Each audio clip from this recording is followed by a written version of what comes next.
Imagine packing a small, worn-out bag in the dead of night, preparing to leave the very house you built with your own blood and sweat. Not because you want to, but because your mere existence is destroying your only son's marriage. This is not a story of villains. It is a story of forgetting. Hamza was a man who had everything. A thriving business, a massive modern home, and a beautiful, intelligent wife named Sarah. But beneath the expensive chandeliers, a silent war was raging. Living in the smallest room of this massive mansion was Yusuf, Hamza's frail, 75-year-old father. Since his wife passed away, Yusuf had shrunk his life to a single corner. He walked softly, ate little, and spoke even less, terrified of becoming a burden. But for Sarah, it was never about space. It was about independence. She was young, heavily influenced by a modern world that whispered, "Your life is yours alone." Aging parents are a heavy anchor. Every cough from the old man's room, every slow step he took, became a source of bitter arguments behind closed doors. One freezing night, the storm inside the house broke. Standing in the grand hallway, Sarah delivered the ultimatum that breaks a man's soul. "I cannot breathe in this house anymore, Hamza. I want my own life. I want my privacy. You have to choose. It is either him or me." Hamza stood completely paralyzed. The world stopped. He looked at the woman he deeply loved, the mother of his future children, and then looked toward the dark hallway leading to his father's room. The silence was deafening. He couldn't speak. He couldn't defend the old man. The fear of a broken home silenced him. But little did they know, the old wooden door to Yusuf's room was slightly ajar. Standing in the dark, trembling with age, Yusuf had heard every single word.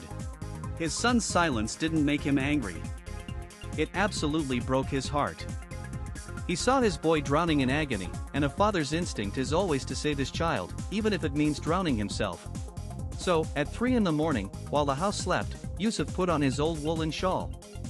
With shaking, arthritic hands, he packed 2 shirts, his prayer beads, and a framed photograph of his late wife.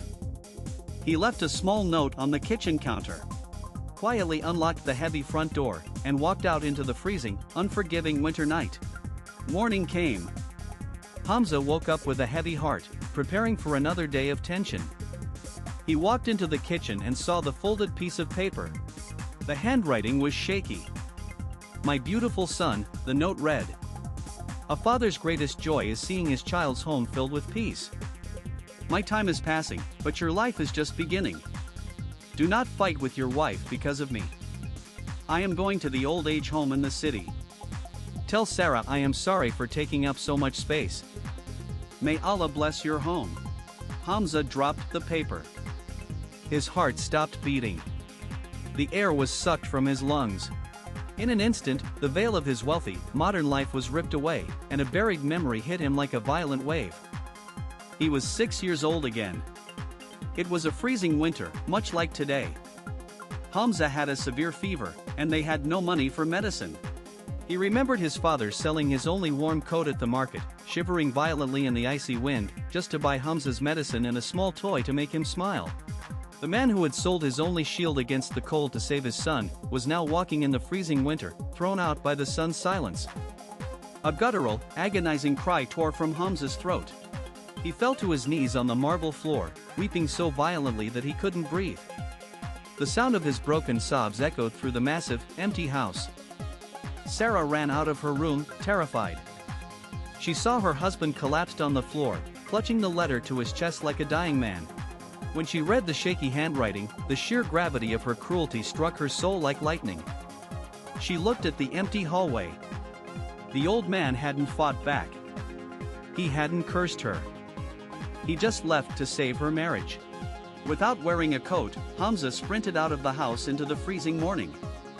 He drove through the empty streets like a madman, tears blinding his vision. Finally, at the edge of the city, sitting on a frozen concrete bench at a deserted bus stop, he saw him. An old, fragile figure, shivering violently, clutching a small bag. Hamza threw his car door open. He ran and collapsed at his father's frozen feet in the dirt. He grabbed his father's icy, shaking hands and pressed them against his own tear-soaked face. "Baba. Baba, please. Hamza screamed, his voice breaking into pieces. Forgive me. I am nothing. I am dirt. Please come back. Yusuf, even while freezing, smiled softly. He placed a trembling hand on his son's head. Don't cry, my son. It's okay. I just wanted to visit the city.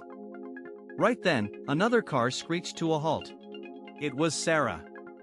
She stepped out, watching her strong, wealthy husband sobbing in the dirt at the feet of a freezing old man. The arrogance, the modern pride, the selfishness, it all shattered into a million pieces. She ran forward, collapsing beside Hamza in the freezing dirt. Weeping uncontrollably, she grabbed the old man's rough hands. Forgive me, Baba, she sobbed softly. I was blind. Please, come back to your home. It is your home. In Islam, Jannah lies beneath the feet of the mother, but the father is the middle gate of paradise. And a spouse is the garment of your soul. A true believer does not destroy one love to build another. They build a heart large enough to honor both. For the house that has no room for the elderly.